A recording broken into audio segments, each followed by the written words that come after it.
आपका धन्यवाद कि आपने यूनियन बजट 2025-26 पर आम आदमी पार्टी की ओर से मुझे बात रखने का मौका दिया। सर, इस बजट को सरकार ने मिडिल क्लास का बजट कहकर बताया और कहा कि ये मिडिल क्लास की सारी समस्याओं का हल है इस बजट में। तो सबसे पहले सर मैं मिडिल क्लास की चर्चा करना चाहूँगा, उसके बाद अपने भाषण के अन्य भागों पे जाता जाऊँगा। सर, पहली बात तो यह है कि सरकारें मिडिल क्लास को एक आत्मा रहित कंकाल समझती हैं जिसकी हड्डियों पे चढ़ के $5 ट्रिलियन इकोनॉमी बनाना चाहती हैं।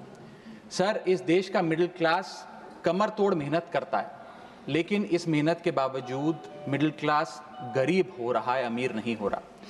गरीबों के लिए तो अक्सर सब्सिडीज और स्कीम्स लाई जाती हैं जो कि लानी भी चाहिए। अमीरों के लिए production linked incentives, rebate, tax incentives, न जाने क्या क्या लाया जाता है, लेकिन इस देश के मिडिल क्लास को कुछ हासिल नहीं होता। ऐसा लगता है कि सरकारें समझती हैं कि देश के मिडिल क्लास के ना सपने हैं ना अरमान है, लेकिन वो सोने का अंडा देने वाली वो मुर्गी है जिसकी गर्दन जब चाहे मरोड़ के टैक्स वसूल लिया जाए। इसी के चलते सर मैं कहना चाहता हूं कि इस देश में मांग यानी कि डिमांड इसलिए गिर रही है क्योंकि इस देश का मिडिल क्लास सिकुड़ रहा है। तमाम आंकड़े एफएमसीजी सेक्टर से लेके गाड़ी बेचने वाले कंपनियों की सेल्स के आप उठाकर देखेंगे तो वो आपको यही बताएंगे कि इस देश का मिडिल क्लास खर्च नहीं कर रहा, और खर्च इसलिए नहीं कर रहा क्योंकि उसकी जेब में आमदनी ही नहीं है। मिडिल क्लास खाली सेंसस के लिए नहीं है सर, उसके भी अपने अरमान हैं, उसके अपने सपने हैं। 1989 में यूनाइटेड स्टेट्स ऑफ अमेरिका में एक पिक्चर बनी थी जिसका नाम था Honey I shrunk the kids. मुझे लगता है भारत देश में वर्ष 2025 में पिक्चर बननी चाहिए honey I shrunk India's middle class. Sir, मैं आपको साफ तौर पे बताना चाहता हूं कि मिडिल क्लास टैक्स उससे वसूला जाता है जैसे उससे किसी अधिकार से हम टैक्स ले रहे हैं और सुविधा उसको एहसान मुताबिक दी जाती है। सर, नेस्ले इंडिया के अभी आंकड़े आए जो इस देश की सबसे बड़ी एफएमसीजी कंपनियों में आता है। उस आंकड़ों में यह पता लगा कि 8 वित्तीय वर्षों में इस वर्ष सबसे कम ग्रोथ उन्होंने दर्ज कराई। और जब नेस्ले इंडिया के चेयरमैन से यह बात पूछी गई कि क्यों आप अपनी लोएस्ट ग्रोथ पर आ गए, तो नेस्ले इंडिया के चेयरमैन ने कहा कि भारत का मिडिल क्लास खरीद नहीं रहा, भारत का मिडिल क्लास सिकुड़ रहा है। मैं महंगी गाड़ी और महंगे मकानों की बात नहीं कर रहा सर, लेकिन सस्ती गाड़ी और सस्ते मकान जो मिडिल क्लास खरीदता है उनकी डिमांड घटती जा रही है, उसकी प्रोडक्शन घटती जा रही है, जिसका सीधा इंपैक्ट हमारी इकोनॉमी पर है। काफी चर्चा हुई सर सरकार द्वारा कि हम मिडिल क्लास के लिए 12 लाख की टैक्स रियायत लेकर आए। मैं सर बतौर चार्टर्ड अकाउंटेंट ये बताना चाहता हूं कि ना ही ये टैक्स एग्जेम्पशन है, ना ही ये टैक्स डिडक्शन है, ये एकमात्र टैक्स रिबेट है। इस रिबेट का स्वागत हम सब करते हैं, हम सबको खुशी हुई, लेकिन मैं आपको इन तीनों में फर्क बताना चाहता हूं और ये दिखाना चाहता हूं कि कैसे चोर दरवाजे से इंडियन मिडिल क्लास से अभी भी इनकम टैक्स वसूला जा रहा है। पहली चीज सर, ये इनकम टैक्स एग्जेम्पशन नहीं है। एग्जेम्पशन होता है जैसे एक सोर्स ऑफ इनकम पर इनकम टैक्स लगे ही ना, जैसे कि इस देश में एग्रीकल्चरल इनकम, खेती बाड़ी से जो कमाई होती है उस पर कोई इनकम टैक्स नहीं लगता। ये वो नहीं है।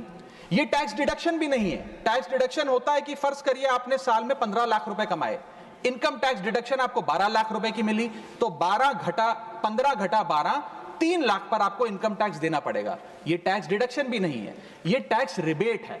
यानी कि 12 लाख तक अगर आपने पैसा कमाया साल में तो आपको इनकम टैक्स नहीं देना, लेकिन जैसे ही 12 लाख से ज्यादा, फर्ज करिए आपने 12 लाख 1,000 रुपए कमाया, तो पूरे 12 लाख 1,000 पे आपके स्लैब अनुसार आपसे इनकम टैक्स वसूला जाएगा। और दूसरी चीज, कैपिटल गेन्स पे, यानी कि अगर आप अपने कोई मकान बेचते हैं, सोना बेचते हैं, इक्विटीज बेचते हैं, शेयर्स बेचते हैं, उस पर जो कैपिटल गेन पे, मुनाफे पे लगता है टैक्स, वो इस 12 लाख की सीमा में नहीं आएगा, उस पे आपको अतिरिक्त टैक्स देना पड़ेगा। सर, लेकिन इस 12 लाख की रियायत से कितने लोगों को भारत देश में फायदा हुआ, यह भी समझने की आवश्यकता है। हम 140 करोड़ की आबादी वाले देश में रहते हैं, जिसमें मात्र 8 करोड़ लोग इनकम टैक्स की रिटर्न भरते हैं, और इन 8 करोड़ लोगों में से मात्र 3 करोड़ लोग इनकम टैक्स भी भरते हैं।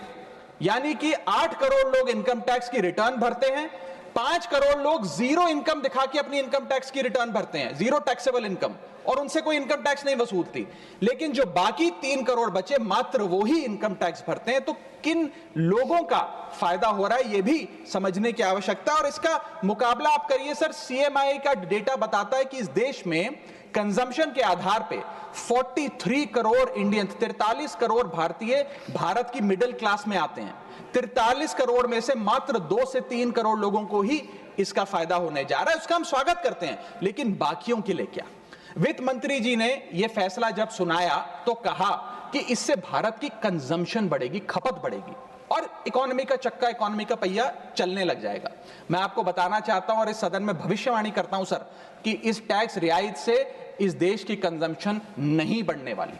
अगर आप वास्तव में इस देश की खपत यानी कि कंजम्पशन बढ़ाना चाहते हैं तो आपको इनकम टैक्स के साथ साथ जीएसटी नाम का टैक्स कम करना पड़ेगा, क्योंकि जीएसटी वो टैक्स है जो इस देश का अमीर से अमीर आदमी और गरीब से गरीब आदमी भी देता है। जब गरीब आदमी अपने घर में चूल्हा जलाने के लिए माचिस खरीदता है तो उस पर भी जीएसटी देता है, और अमीर आदमी जब सफर करने के लिए मर्सिडीज और बीएमडब्ल्यू खरीदता है उस पर भी जीएसटी देता है। जीएसटी वो लोग भी देते हैं जो इनकम टैक्स नहीं भरते, जीएसटी वो लोग भी देते हैं जिनको सरकार, उन 80 करोड़ भारतीयों को जिनको फ्री राशन देती है, जीएसटी उनसे भी वसूला जाता है। तो सही मायने में अगर आप भारत में खपत यानी कि कंजम्पशन को बढ़ाना चाहते हैं, इकोनॉमी रिवाइव करना चाहते हैं, तो आपको जीएसटी कम करना पड़ेगा और जीएसटी स्ट्रीमलाइन करना पड़ेगा।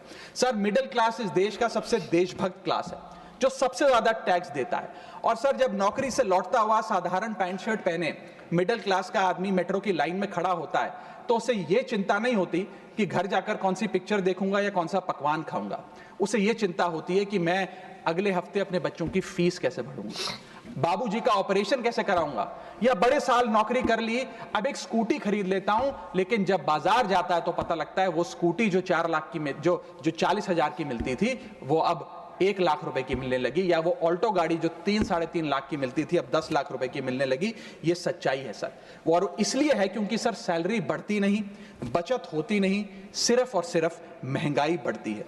और सर, मैं ये भी आपको बताना चाहूंगा, रिपोर्ट्स बताती है, इकोनॉमिक सर्वे ऑफ इंडिया बताता है कि सैलरी औसतन मात्र 3% बढ़ी है पिछले वित्तीय वर्ष में, जबकि food inflation 10%, health care inflation 15% और कंज्यूमर प्राइस इन्फ्लेशन और न जाने कितनी इन्फ्लेशन तो इनसे कहीं ज्यादा ऊपर आंकड़ों पर आज मंडरा रही है। लेकिन उसके मुकाबले सैलरी मात्र 3% बढ़ी।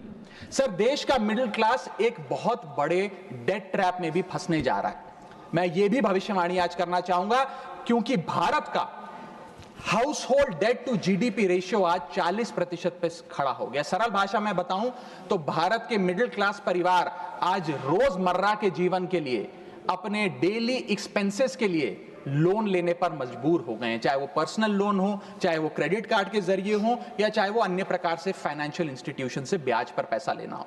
यानी कि जो सैलरी 1 तारीख को आती है वो पहले ही आपके रोजमर्रा के जीवन में जो आपने खर्चा करने के लिए ब्याज पर पैसा लिया हुआ है उसके भुगतान में लग जाती है, और इंडिया का मिडिल क्लास एक डेट ट्रैप में फंसता जा रहा है। ये लोन कोई मकान बनाने के लिए या दफ्तर खरीदने के लिए या एसेट क्रिएशन के लिए नहीं है, ये day to day expenses meet करने के लिए, जो भारत के मिडिल क्लास को एक डेट ट्रैप में खड़ा करता जा रहा है।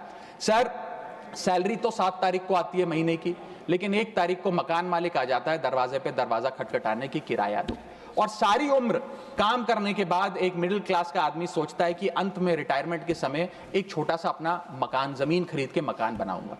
जमीन खरीद के मकान बनाना तो छोड़िए सर, आज रियल एस्टेट के प्राइसेस, आपकी अर्निंग्स, मिडिल क्लास की अर्निंग्स के मुकाबले इतने ज्यादा हैं कि रिटायरमेंट 2-3 जन्म काम करने के बाद, रिटायरमेंट लेने के बाद भी शायद वो 2 BHK अपार्टमेंट भी नहीं खरीद पाएगा। इसीलिए मिडिल क्लास आज सरकार को वो गाना सुनाना चाहता है कि सारी उम्र हम मर मर के जी लिए, एक पल तो अब हमें जीने दो।